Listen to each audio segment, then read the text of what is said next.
and the expansion of mind can go 76 quintillion miles, meaning that the brain is capable of coming into contact with the universe of light, and not only coming in contact with it, but learning how to deal with it and master it. That's expansion of mind. The mind is able to pierce the wall of darkness that sunlight does not illuminate, but the mind can go beyond the limit of light and bring out of darkness new creations. Mind can do that. When God gave you brain, he gave you that which set you apart from everything else in creation, and he made you potentially the supreme being. I'm going to say it again.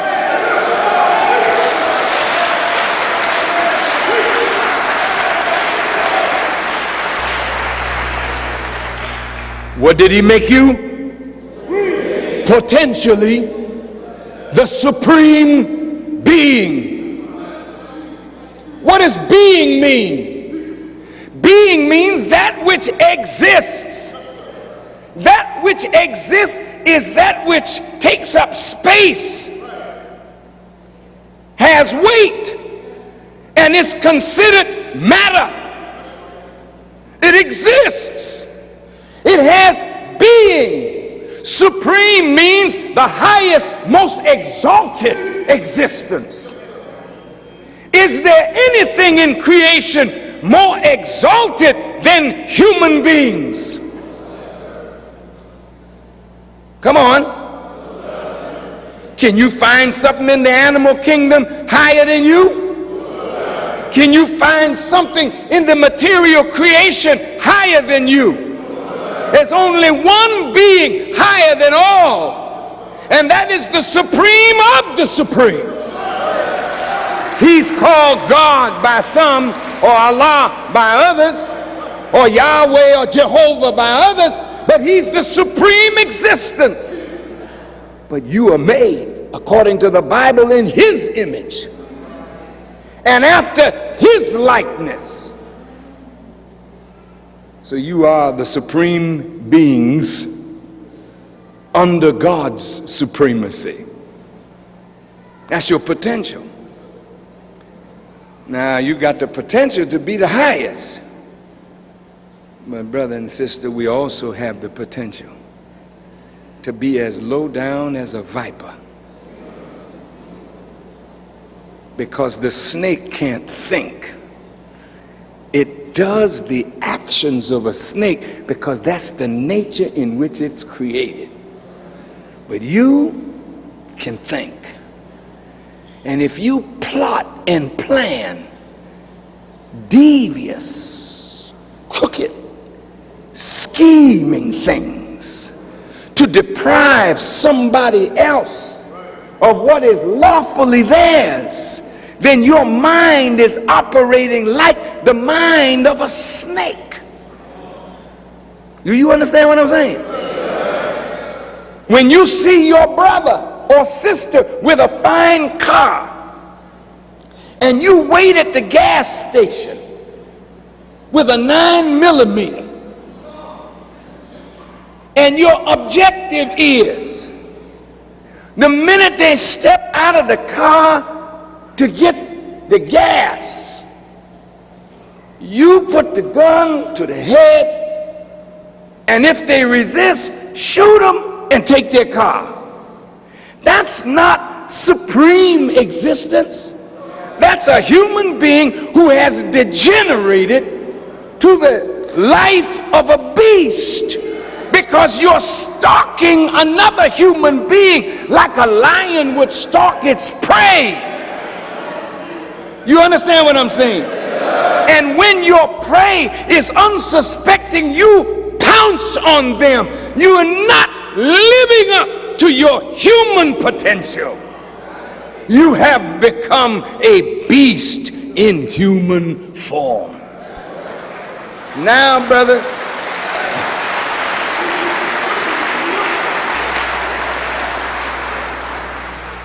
so what is life? The life principle is what gives physical vitality, and that comes from the life germ, from sperm mixed with ovum, and then breathing in the breath of life, we have physical vitality. But life is also considered the sum total of man's relationships and activities. Is called your life. What kind of life do you live? Boy, that's heavy. What is the sum total of your relationships? Who do you relate with? Well, my friends. I got my friends. I relate to them. I relate to my mother. I don't see my father. I have relationships. I relate to my girl. You know what I'm saying? You know what I'm saying? I relate to the brothers in the posse with me. But what level is your relationship on? If your relationship with your mother is a fake relationship, hi ma, hi ma, you know what to give ma to get over on ma. So you smile when it's nice to smile. You act holy because mama attends church. I'll be coming, ma. I just gotta do something. I'll be right on. You go on to worship service,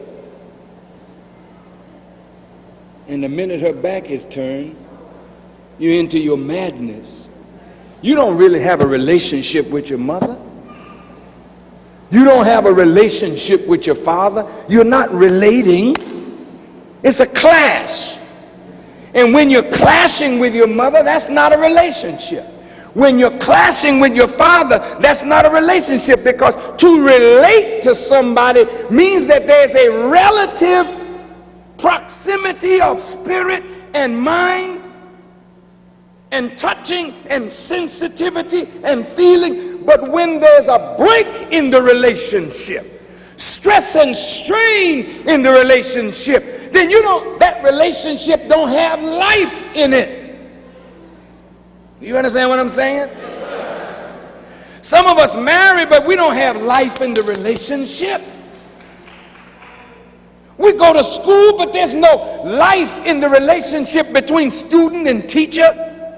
We don't have relationship with our preacher. We go and the preacher preaches over us, under us, around us, and we give our little money because it's the right thing to do. But we don't have a relationship. You don't have relationships. So if life is the sum total of man's relationships and activities, and that's called the man's life, then if I'm a thief and a hustler and a pimp, a dope seller, dope user, that's the sum of my activities in life. Then what kind of life is that I have? What kind of life do you have? What kind of life do you have? I'm asking a serious question. Some of us got the title Christian, but you don't live a Christian life. You can't say you're a Christian and don't live a Christian life. That's called hypocrisy. Somebody playing a name game, or as Brother Collins said, perpetrating a fraud.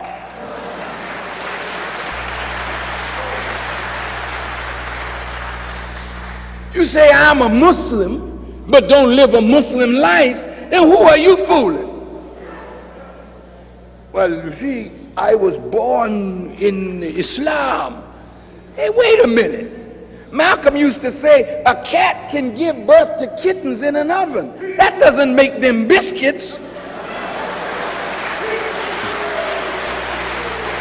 It isn't what you're born in that makes you what you are. It's what you do with what you're born in that makes you what you are. You can't be a Christian because your parents are Christians. You can't be a Muslim because your parents are Muslim. You can't be a Hebrew because your parents are Hebrew. You can't have mental scholarship because your mother has a degree. If you don't have it, you don't have it, brother. If you're not in it, you're not of it.